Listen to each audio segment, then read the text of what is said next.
Gray stepped into the walls of the old asylum. Everything seemed to be going well. As a journalist, exploring forgotten and mysterious places had always given him a certain thrill. However, as he approached the doors of the old Whitmore Asylum, he sensed that this time things might be different. Long untouched by maintenance, were rusted and opened with a heavy creak. Once inside, the asylum was completely silent. The dark corridors and cracked floorboards were unsettling, but Martin tried to ignore these feelings. First, he entered the waiting room. It was filled with old chairs and sofas. On one wall, a faded painting caught his eye. The figure in the painting seemed to stare at Martin, but as a journalist, he chose to disregard this eerie feeling. While exploring the asylum's rooms, Martin noticed a door slightly ajar. Inside, there was an old bed and some medical equipment.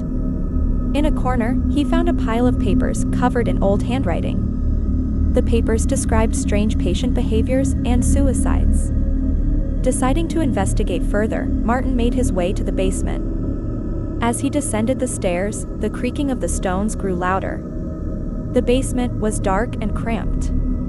The silence was profound, but Martin felt as if he could hear faint whispering from far away. He heard a faint sound coming from behind a door.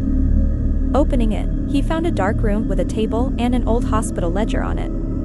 As he wiped the dust off the ledger, the doors suddenly slammed shut and locked. Panicked, Martin tried to escape, but the corridors seemed to shift and twist, making it impossible to find his way. He ended up in a room with an old bed in the corner. The bed began to move on its own. From the bed, horrifying screams of former patients started to echo. Martin approached the corner of the room, where a dark shadow began to emerge. The shadow had eyes filled with a deep void and was approaching him. As Martin tried to make his way up from the basement, everything became darker and more chaotic. He made a final attempt to reach the asylum's door, but outside, he found nothing but an empty void. His vision darkened.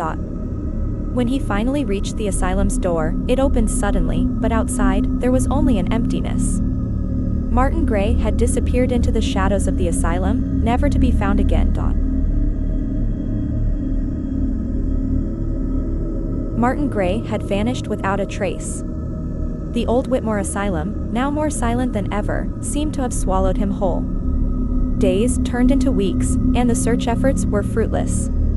The asylum remained as it always had been, an imposing, decaying structure.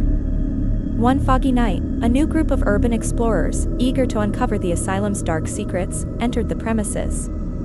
Among them was Lily, a history student with a fascination for the macabre.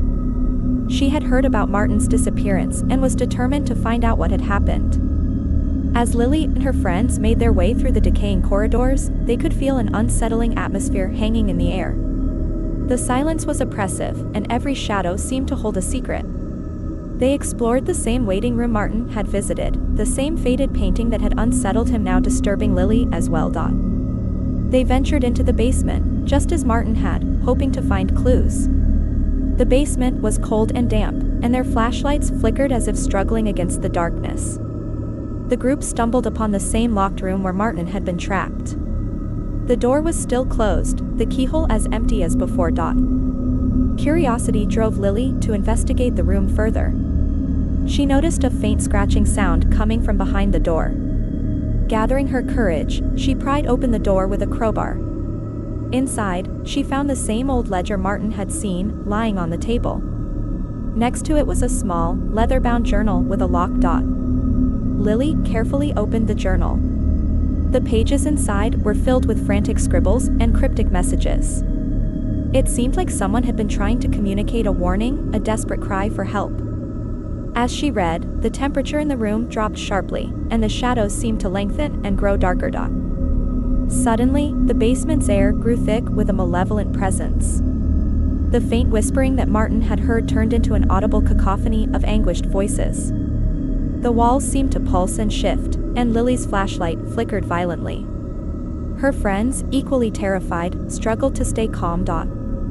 Lily's flashlight revealed a hidden passage behind a rotting wall. The passage led them to a forgotten part of the asylum, a hidden wing that had been sealed off for years. The walls here were covered in strange symbols and markings, and the atmosphere was even more oppressive. In this hidden wing, they discovered a series of small rooms, each containing old medical equipment and records.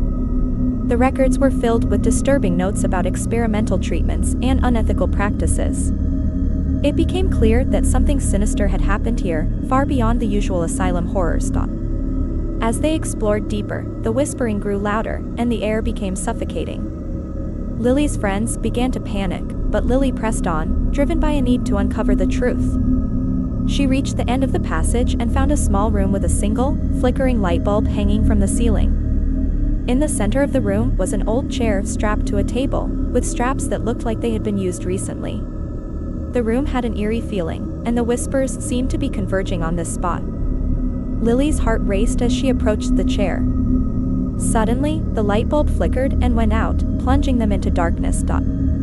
Desperate, Lily tried to find her way back, but the asylum seemed to have transformed. The corridors twisted and turned impossibly, and every exit she found led her back to the same room. The oppressive atmosphere grew stronger, and she felt a suffocating sense of doom.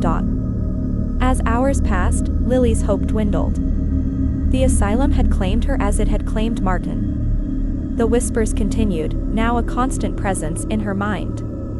Her final moments were filled with the realization that the asylum was more than just a building, it was a living entity, feeding off fear and despair. In the end, Lily was lost to the asylum's dark embrace, her name added to the list of those who had disappeared into its shadows.